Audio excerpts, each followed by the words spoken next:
আসসালামু আলাইকুম। নির্বাচনের এখনো পর্যন্ত প্রায় ১ মাস বাকি থাকতেই ভোটের ফলাফল যেন মানুষ এর মধ্যে পেতে শুরু করে দিয়েছেন। কারণ যেন তেন কোনো উপায়ে নয়, বিশেষ ডিজাইনে, বিশেষ আয়োজনে, বিশেষ একটি শক্তিকে ক্ষমতায় আনতে ডক্টর ইউনূস সরকার মহা সমারোহে সব ধরনের আয়োজন সম্পন্ন করে রেখেছেন। তার কোনোটির অ্যাপ্লাই এরই মধ্যে শুরু হয়ে গেছে। এটি মানুষের মধ্যে বদ্ধমূল হতে শুরু করেছে এবং খেলা তো চলছেই, চারিদিক থেকে নানান ধরনের খেলা চলছে। নির্বাচনের আগে আমাদেরকে অনেক কিছু দেখতে হবে। কি খেলা এর মধ্যে আমাদের সামনে উপস্থিত হয়েছে আমি সে বিষয়ে আসছি। তার আগে খুবই গুরুত্বপূর্ণ একটি বিষয় আপনাদের দৃষ্টি আকর্ষণ করতে চাই। যুক্তরাষ্ট্র কি আওয়ামী লীগকে নিয়ে সরকারের কাছে কোনো প্রস্তাব দিয়েছে? আমরা জানি না। আদৌ এ ধরনের কোনো কিছুর ঘটার সম্ভাবনা এই মুহূর্তে আছে কিনা তাও জানি না। তবে নির্বাচনকে সামনে রেখে যুক্তরাষ্ট্রের একাধিক কূটনীতিক এই মুহূর্তে বাংলাদেশ সফর করছেন।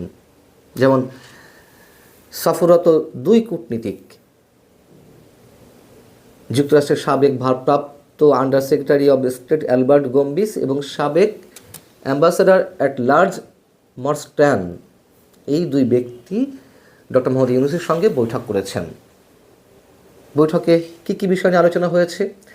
আসন্ন নির্বাচন, জুলাই গণঅভ্যুত্থান এবং পরবর্তী অবস্থা, গণভোট, নির্বাচনকে লক্ষ্য করে ভুয়া খবর এবং মিস ইনফরমেশন, রোহিঙ্গা সংকট ইত্যাদি বিষয় নিয়ে আলোচনা হয়েছে। তার মধ্যে খুব গুরুত্ব সহকারে যে বিষয়টি উঠে এসেছে এবং গণমাধ্যমে বেশ গুরুত্বের সঙ্গে এসেছে তা হচ্ছে রিকনসিলিয়েশন এবং নির্বাচনকে সামনে রেখে গুজব বা মিস ইনফরমেশনের বিষয়গুলো।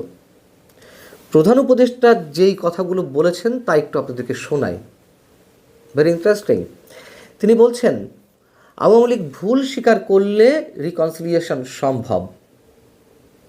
দক্ষিণ আফ্রিকার উদাহরণ টেনে তিনি বলছেন যে সেখানে তো অপরাধীরা তাদের অপরাধ স্বীকার করে নিয়েছিল, কিন্তু বাংলাদেশের ফ্যাসিস্ট শাসক গোষ্ঠী অর্থাৎ আওয়ামী লীগকে উদ্দেশ্য করে তিনি বলছেন যে তাদের অপরাধ অস্বীকার করে যাওয়ায় এই মুহূর্তে বাংলাদেশে সে ধরনের কোনো সম্ভাবনা নেই। ট্রুথ অ্যান্ড রিকনসিলিয়েশন তখনই সম্ভব যখন কেউ স্বীকার করে নাই যে সে ভুল করেছে, নিজের অপরাধের জন্য অনুতপ্ত হয়, অনুশোচনা প্রকাশ করে। কিন্তু এখনও পর্যন্ত আওয়ামী লীগের মধ্যে কোনো অনুশোচনা নেই, কোনো অনুতাপও নেই, বরং তারা দাবি করছে জুলাই অভ্যুত্থানে যে তরুণরা নিহত হয়েছেন তারা সন্ত্রাসীদের হাতে নিহত হয়েছেন। আরও যে একটি বিষয় তিনি গুরুত্বের সঙ্গে তুলে ধরছেন সেটি হচ্ছে ১২ ফেব্রুয়ারি নির্ধারিত সময়েই জাতীয় সংসদ নির্বাচন অনুষ্ঠিত হবে এবং এই নির্বাচনকে ঘিরে ভুয়া খবরের বন্যা ও পরিকল্পিতভাবে বিভ্রান্তি ছড়ানো হয়েছে। এই যে কথাগুলো বলার কারণ কি? দুটি খুব গুরুত্বপূর্ণ বিষয়। এর আগে বিভিন্ন ডিজাইনের কথা বলছিলাম আপনাদেরকে। বিষয় হচ্ছে ওই আলোচনাতে মার্কিন কূটনীতিকরা কি জানতে চেয়েছেন, কি বলেছেন সেটি আমরা জানতে পারিনি, শুনতে পাইনি। যেটুকু গণমাধ্যমে এসেছে তাও প্রধান উপদেষ্টার প্রেস উইংয়ের মারফত, সেটাই আমরা কেবল জানতে পারছি। প্রধান উপদেষ্টা কী বলেছেন সেটি আমরা জানতে পারলাম, কিন্তু প্রধান উপদেষ্টা আওয়ামী লীগকে কেন্দ্র করে নতুন করে রিকনসিলিয়েশনের কথা কেন বললেন? হুট করে বললেন, নাকি যুক্তরাষ্ট্রের পক্ষ থেকে কোনো ধরনের কোনো প্রস্তাব দেওয়া হয়েছে? আমরা আসলেই জানি না। তবে কোনো ধরনের কোনো প্রশ্ন তাদের পক্ষ থেকে যদি না তোলা হয়ে থাকে তাহলে ডক্টর ইউনূস সাহেব কেন এই বিষয়ে কথা বলতে গেলেন রিকনসিলিয়েশনের প্রসঙ্গ টেনে? আবার আরেকটি বিষয় হচ্ছে নির্বাচনের মাত্র কয়েকদিন আগে কেন এ ধরনের রিকনসিলিয়েশনের প্রসঙ্গ এলো? একই সঙ্গে প্রশ্ন, নির্বাচনকে কেন্দ্র করে ভুয়া খবর এবং মিস ইনফরমেশন বা পরিকল্পিতভাবে বিভ্রান্তি ছড়ানোর কথাও বা কেন উঠছে? এই একই কথা তিনি মঙ্গলবার জাতিসংঘের মানবাধিকার বিষয়ক হাই কমিশনার ভলকার তুর্কের সঙ্গেও এটি নিয়ে আলোচনা করেছেন। সেখানেও তিনি কী বলেছেন? তিনি বলেছেন নির্বাচনকে ঘিরে ভুলের তথ্যের বন্যা বইছে, এটি বিদেশি গণমাধ্যম ও স্থানীয় উভয় উৎস থেকেই আসছে। ভুয়া খবর, গুজব ও জল্পনা কল্পনা ছড়িয়ে দেওয়া হচ্ছে। এর ফলে নির্বাচনে কী ধরনের প্রভাব পড়তে পারে তা নিয়ে আমরা উদ্বিগ্ন হওয়াটাই স্বাভাবিক, আমরা সবাই উদ্বিগ্ন। কিন্তু ভুয়া খবর আসলে কোনগুলো? এই যে পোস্টাল ব্যালট পেপার বেহাত হয়ে গেল, একটা বিশেষ রাজনৈতিক দলের সমর্থকদের হাতে সেই ব্যালট পেপার গিয়ে পৌঁছলো, যেটি আপনারা দেখেছেন সামাজিক যোগাযোগ মাধ্যমে ভাইরাল হয়েছে। দুইটি ভিডিও ভাইরাল হয়েছে, একটি বাহরাইনের ক্ষেত্রে, একটি ওমানের ক্ষেত্রে। বাহরাইনের ক্ষেত্রে আমরা দেখলাম 7 মিনিট 26 সেকেন্ডের একটি ভিডিও সম্ভবত।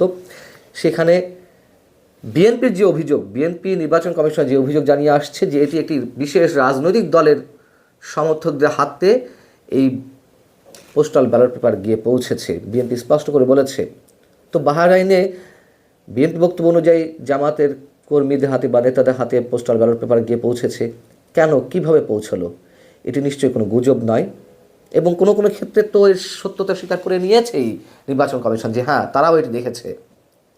আরেকটি হচ্ছে ওমানে 27 সেকেন্ডে একটি ভিডিও ছড়িয়েছে। তাহলে গুজব আসলে কোনটি? দেশে এই প্রথমবারের মতন প্রবাসীরা ভোট দিতে পারছেন, বা বাংলাদেশের মধ্যে থেকেই যারা ভোট কেন্দ্রে ওই সময় উপস্থিত হতে পারবেন না, বিভিন্ন কাজে সরকারি কর্মকর্তারা, তাদের থেকে শুরু করে আরও বিভিন্ন পর্যায়ের মানুষ, এরকম প্রায় 15 লাখ মানুষ, 15,27,155 জন ভোটারের পোস্টাল ভোট নিবন্ধিত হয়েছে। তার মধ্যে 7,60,000 প্রবাসী। এবং হিসেব করে দেখা গেছে, বিশ্লেষকরা বলছে যে 10,000-এর বেশি ভোটার পোস্টাল ব্যালটের জন্য নিবন্ধিত হয়েছেন, এমন আসন রয়েছে 18টি। আবার 2008 সালে নবম সংসদ নির্বাচন 10,000 ভোটের কম ব্যবধানে যে জয় পরাজয় নির্ধারিত হয়েছিল, সেরকম আসন ছিল 30টি। অতএব এই যে পোস্টাল ভোটের বিষয়টি, এটি একেবারেই গুরুত্বহীন কিছু নয়। সেটি এখন কারা নিয়ন্ত্রণ করছে? আবার দেখুন, গণভোটের যে ব্যালট পেপারগুলো, যে প্রায় 12 কোটি 12.5 কোটি ভোটার, তাদের সবার ব্যালট পেপার এরই মধ্যে জেলা পর্যায়ে রিটার্নিং কর্মকর্তাদের হাতে গিয়ে পৌঁছেছে। সেইগুলো এখন জেলা প্রশাসকের কার্যালয়ের ট্রেজারিতে অবস্থান করছে। 1 মাস আগেই কেন গণভোটের এই ব্যালট পেপারগুলো পৌঁছে দেওয়া হবে? সেগুলো কারা নিয়ন্ত্রণ করবে? এগুলো কি গুজব? নিশ্চয়ই এগুলো গুজব নয়। নির্বাচন কমিশন নিজেই বলেছে হ্যাঁ সারা দেশে গণভোটে ব্যালট পেপার চলে গেছে। কারণ হিসেবে তারা কি বলছে যে এবার যেহেতু ডাবল ভোট, গণভোট এবং জাতীয় সংসদ নির্বাচনের ভোট, তো 12.5 কোটি ভোটারের জন্য 25-26 কোটি বা 12.5 কোটি ভোটারের জন্য এত কোটি ব্যালট পেপার এক জায়গায় রাখা সম্ভব নয়। এটিকে তারা কারণ হিসেবে বলছে। এটি নিশ্চয়ই কোনো কারণ হতে পারে না। এমনকি গণভোটের পক্ষে সরকার বলক কয়ে প্রচারণা চালাচ্ছে যে হ্যাঁ জয়যুক্ত করুন। কেন? এটা তো সরকারের কোনো ম্যাটার নয়, এটা রাজনৈতিক দলের বিষয়, যার জন্যই তো ভোটে দেওয়া হয়েছে। নাহলে তো সরকার ইম্পোজ করে দিতে পারত। হ্যাঁকে জয়যুক্ত করতে হবে নাকি নাকে জয়যুক্ত করতে হবে, তার জন্য প্রচারণা চালাবে বিএনপি থেকে শুরু করে জামাত ইসলামী বা অন্য যেসব রাজনৈতিক দল রয়েছে তারা। সরকার কেন মানুষের করের টাকা খরচ করে এই প্রচারণা নামবে? সরকারের উদ্দেশ্যটা কি?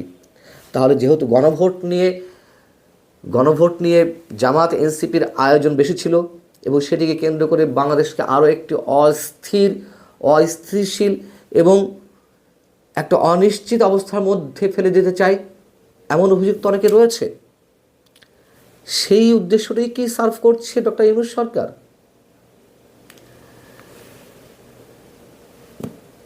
সরকার বড়জোর কী করতে পারে, যে গণভোটে যে প্রশ্নগুলো রয়েছে সেইগুলো সম্পর্কে মানুষকে সচেতন করতে পারে। যেহেতু 4টি প্রশ্নের উত্তর হ্যাঁ কি না একবারে দিতে হবে, এটিও একটি আজগুবি বিষয়, যা নিয়ে এর মধ্যে অনেক আলোচনা হয়েছে।